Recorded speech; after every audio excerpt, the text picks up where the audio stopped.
नमस्कार दोस्तों, मैं हूं आपके साथ आरजे याशी फ्रॉम रेडियो नारद और आज मेरे साथ एएनएम दीदी जुड़ गई हैं। आइए उनसे जानते हैं उनके अनुभव के बारे में।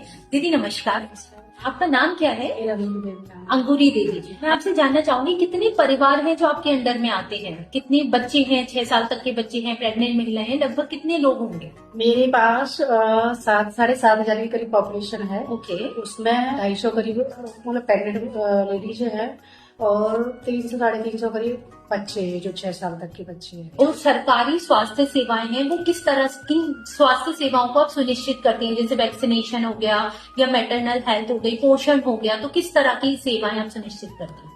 हम उनको पहले जैसे कि प्रेग्नेंट लेडीजों को आयरन कैल्शियम देते हैं, उसके टीके लगाते हैं। उसके बाद खान पान के बारे में बताते हैं उनको। बच्चों को भी ऐसे उसी तरह से जैसे उसको वैक्सीनेशन करते हैं। उसके बाद फिर हम उनको खान पीन को पोषित बच्चे मतलब आंगनबाड़ियों से मतलब वजन करके लंबाई से मतलब करके। ठीक है, अभी सेहत सही लाभ कई का ये प्रोजेक्ट हम चला रहे हैं रेडियो नारद की तरफ से। तो मैं आपसे जानना चाहूंगी किस तरह से आप लोगों को जागरूक करती हैं उनकी सेहत के बारे में, क्या आपका अनुभव है? हम जैसे कि गांव में आशा है तो हम आशा सर्वे कराते हैं आशाओं से। तो उसमें कुष्ठ रोग, संचारी और ये टीबी अभियान तो चलाते हैं। तो उसमें मतलब लोगों को पूछते हैं उसकी सेहत के बारे में कि आपको कोई दिक्कत तो नहीं है, 2 हफ्ते से ज्यादा खांसी तो नहीं है, तो उसमें ये टीबी और ये सारी चीजें उसको ओके। जैसे आप लोगों से मिलती हैं, उनसे बात करती हैं, तो कोई चुनौती आपके सामने आती है? जैसे लोग मिलना पसंद नहीं करते या बात करना पसंद नहीं करते, ऐसा कभी कभी? हाँ, कुछ लोग होते हैं, मतलब कम्युनिटी में तो ऐसे लोग होते भी हैं। मतलब हम जाते हैं तो उन लोगों से हम पूछते हैं कोई दिक्कत तो नहीं है, तो वो तो ऐसे उल्टा अपोजिट क्या दिक्कत होगी, हमें तो कोई भी दिक्कत नहीं है। लेकिन हमारा काम है उनको जागरूक करना। चलिए, अब मैं कुछ बीमारियों के बारे में आपसे जानना चाहूंगी। जैसे ट्यूबरक्लोसिस, टीबी की बीमारी है, काला आजार है, या फिर वायरल तरह की मलेरिया, डेंगू बीमारी है, या फिर शुगर डायबिटीज जैसी बीमारियां हैं, तो इनकी रोकथाम के लिए आपका जो हॉस्पिटल है वो क्या कोशिश कर रहा है? किस तरह से रोकथाम को आगे बढ़ा रहा है?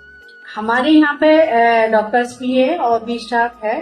तो वहाँ पे मतलब यहाँ जांच के लिए भेजते हैं, आशाएं लेके आती हैं। तो यहाँ जांच के लिए उधर लैब है तो वहाँ जांच कराते हैं।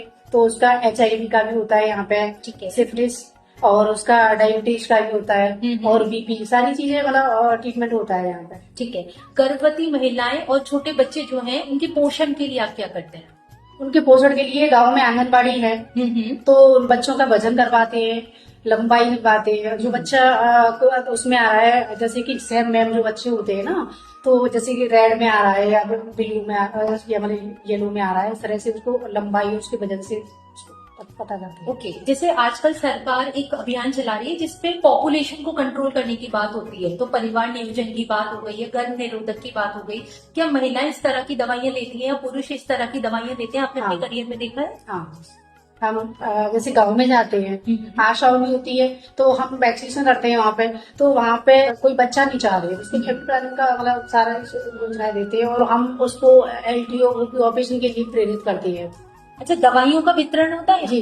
बात करें सेहत सही लाभ कई के अभियान की, तो इस अभियान के चलते लोगों में बदलाव आपको देखने को मिला है? गांव में कुछ ऐसे लोग हैं जो चेंजेस लेके आ रहे हैं अपने अंदर इस प्रोग्राम को सुनते? गांव में मतलब जागरूक है लेडीज, ऐसे नहीं है कि आशाओं की सब जाती है, हम भी जाते हैं गांव में, टीकाकरण के आधार पर भी जाते हैं। तो उनको लाभ गिनाते हैं कि मतलब फैमिली प्लानिंग के बारे में और भी चीजें हैं, सारी जो भी बीमारी चल रही है, अभी संचारी रोग चल रहा है उसके बारे में कि पूरी बाजू के कपड़े पहनो, मच्छरदानी में रहो, कूलर का पानी चेंज करो, ये सारी चीजें बताते हैं। अच्छा, एक सवाल मैं ये करना चाहूंगी, जो हेल्थ सर्विसेज हैं या लोगों में जागरूकता पहुंचाने के लिए आप अपनी ओर से क्या कदम उठाती हैं, हॉस्पिटल की ओर से क्या कदम उठाती हैं? एक हाउस टू हाउस जाके आशाओं को भेज के हम खुद जाके रैली निकालते हैं, बैठक करते हैं। अच्छा, तो इससे जागरूक करते हैं। चलिए, अब मैं एक लास्ट रेडियो नारद के बारे में आपसे जानना चाहूंगी। रेडियो नारद पे कई प्रोग्राम्स आते हैं, आप सुनती हैं रेडियो नारद को? ओके, तो किस तरह के प्रोग्राम्स आपको अच्छे लगते हैं ज्यादातर? मतलब हमने तो ज्यादा टीबी खोजी अभियान ही यही सुना है। ठीक है, सेहत से रिलेटेड। हाँ, ठीक है, तो आप लोगों को क्या कहना चाहोगे, एक बार वहाँ देख के बता दीजिए। हम लोगों से ये कहना चाहेंगे कि टीबी मुक्त मतलब हो गया है और अपना स्वास्थ्य क्या हॉस्पिटल है हमारे यहाँ आइए और सारी मतलब जांचें होती है यहाँ पे और फैमिली प्लानिंग का सारा सामान अभी करती है। इसी के साथ मैं बहुत बहुत धन्यवाद करती हूँ अंगूरी जी का, जो कि यहाँ ANM है और हमें बहुत सहयोग कर रही हैं। फिर मिलते हैं आपसे अगले मेहमान के साथ, तब तक के लिए नमस्कार।